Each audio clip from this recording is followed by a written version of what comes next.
Trading cards are many things to many different people.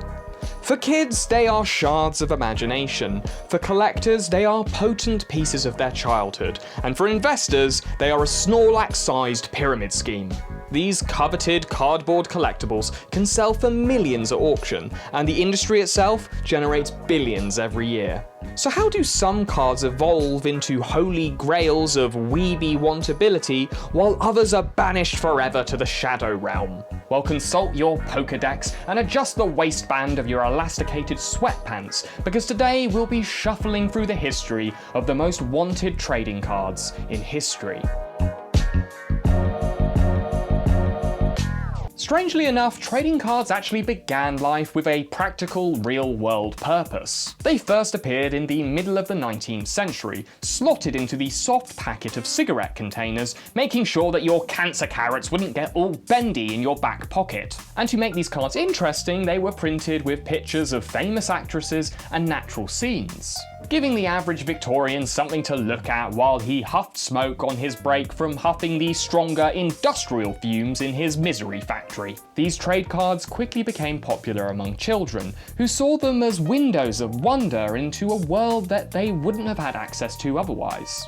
Baseball cards appeared in the 1860s, just as hitting dingers in a grass diamond became a national pastime. Doink! They were also printed with biographical information, so that baseball fans would have something to read while they watched their favourite millionaires run in circles for 3 hours. Look, I don't get baseball, but then again, I come from the country that invented cricket, which I'm pretty sure was designed to induce death by boredom. Due to their popularity in the lucrative 4-foot and under market, baseball cards were also distributed in candy, as well as in their usual grow-your-own tumour kits. As kids started to build their collections, certain rare cards took on mythic qualities, and it was during this time that the most overpriced rectangle in history was produced.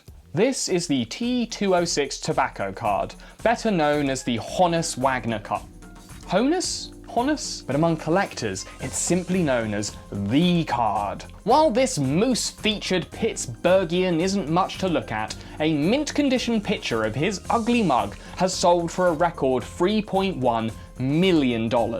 Only around 200 were ever printed, and few have survived the ensuing century of wars and washing machines. The reason so few were printed was because the original three-dimensional fleshy Wagner didn't want his face to be used to sell cigarettes to kids, or because he felt like he wasn't getting paid enough for his likeness. Sources conflict. Whatever his reasons were for intervening, it has led his face to be the ultimate prize for every baseball-obsessed millionaire desperate to silence whatever childhood trauma compels them to seek out such an expensive, pointless toy. Baseball cards continued to grow in popularity and profitability until a peak in the late 1980s. 1987 was a perilous time. The president had just got caught selling missiles to Iran, crack cocaine had just premiered to rave reviews in LA, and the stock market was plummeting. And this was before people realised that you could fix it by just printing more money and flipping the graph vertically. So investors started to look to collectibles as an alternative store of value. Suddenly, baseball cards were a hot investment. The industry boomed. Card shows were as common as gun shows, and card shops were servicing more customers than your mum on 2-for-1 Tuesday. The boom led to a price inflation of newer rookie cards, often pricing them out of the sticky hands of the card's target age demographic. To keep up with demand, card companies majorly ramped up production.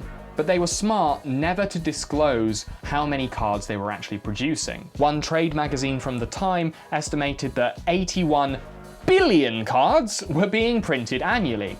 That's 300 cards per American per year. This rampant overproduction meant that nearly all cards from this era were basically worthless. But it took nearly 5 years and the Major League Baseball strike of 1994 before collectors and investors really caught on. Today, supposed valuable cards from this era can be bought for pennies apiece. And baseball cards have never really regained the popularity of this heyday. But luckily, a new force was gathering that was about to inject the magic right back into trading cards. In 1993, a company called Wizards of the Coast whipped their decks out at a Milwaukee toy convention, and everyone was suitably impressed with what they were packing. The game was Magic the Gathering, and at this convention, they sold 2.5 million cards in the one weekend. Magic didn't just appeal to kids either. Its lore is brain-achingly complex, and there are some adult elements to it. Not adult like understanding economics or appreciating interior design, more adult like some of the cards have tits on them. But unlike baseball cards, Magic didn't just depict a game, it was the game. A fast-paced battle game where competitors, or planeswalkers, cast spells, use artifacts, and summon creatures. Ooh. But the game was a social phenomenon, appealing to kids like me who bruise too easily for sport, but still have the pathological need to crush their friends in competition. Only 3 years after the game was invented, people were playing it professionally for huge cash prizes. And because of their power in the game, certain cards actually had a value beyond rarity, albeit value in a fantasy land for dorks. And the most desired card in all of Magic is the Black Lotus, as demonstrated by the gigantic geekgasm this collector has when he finds it in an unopened old pack. And then the other one is, holy boosh! That's the freaking Black Lotus! Holy God! That's an Alpha freaking Lotus! That's a holy. Oh my God! And actually, this reaction is pretty reasonable, considering a Black Lotus card can sell for over $150,000 dues at auction. While the card is arguably the most powerful in the game, it isn't much use, as it's pretty much banned from all tournaments, probably to prevent turn-based tantrums like this one. Why? I want to win.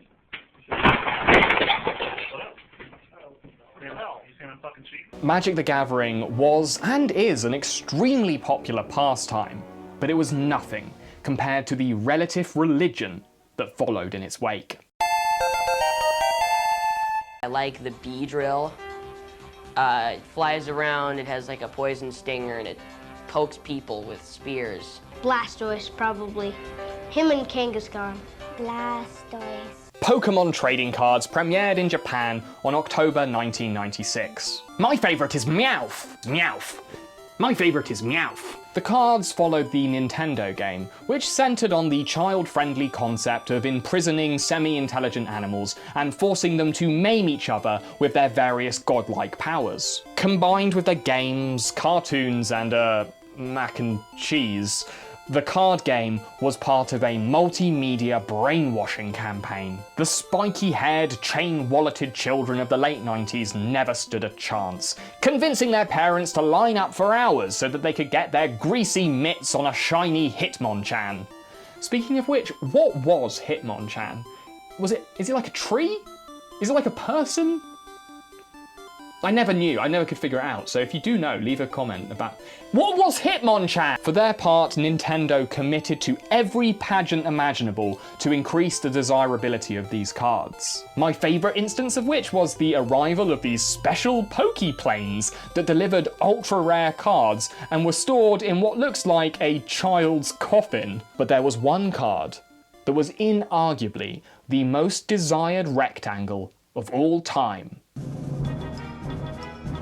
Charizard was quite powerful and quite rare, but today you can pick one up for a few $100-inos, although a few special shiny ones will set you back a few more. But in Pokemon's late 90s prime, this card was everything. Every piece of Pokemon media was designed to make you want it more. And one of Nintendo's shrewdest moves was creating these popular Pokemon starter decks, which included pretty much the same 60 cards, including the cards that evolved up to Charizard. It was like selling a jigsaw puzzle with a few missing pieces, directing kids to the smaller, more profitable booster packs and introducing them to the twin concepts of gambling and disappointment, which often led to tears and to parents returning to the toy shop for another round of analog loot crates. Pokemon was the greatest child-centered marketing ploy in history. Name another one. It was amazing. Pokemon cards transformed every playground into that business card scene from American Psycho. Look at that. Picked them up from the printers yesterday. Good coloring. That's bone. It's very cool, Bateman, but that's nothing. That is really super. How'd a nitwit like you get so tasteful? I can't believe that Bryce prefers Van Patten's Meowth to mine.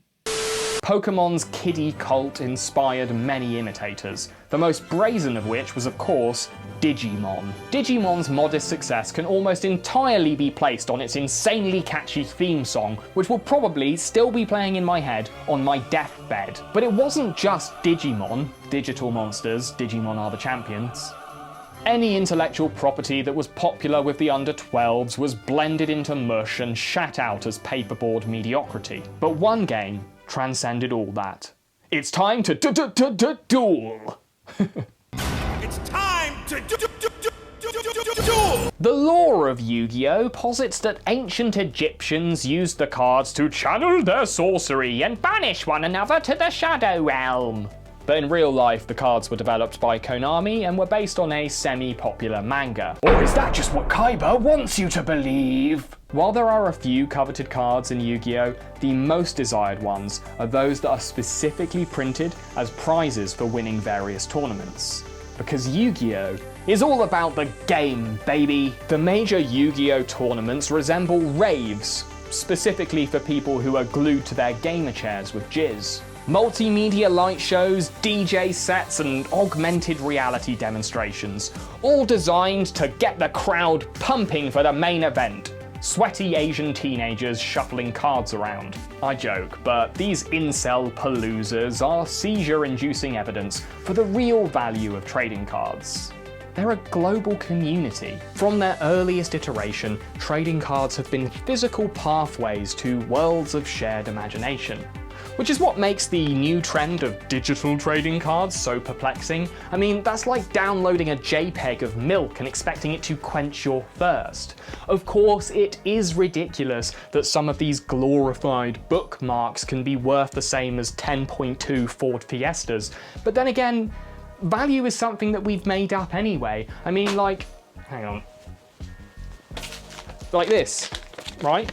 This is only valuable because we agree that it's valuable. And she doesn't have any special powers other than the ability to siphon money off from the British taxpayer. And, okay, look, I'm getting off topic here, but I guess what I'm trying to say about value is that...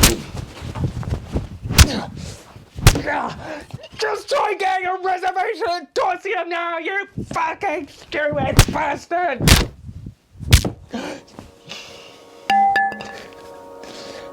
I've got it. I've got Meowth. Make sure to subscribe and hit the bell.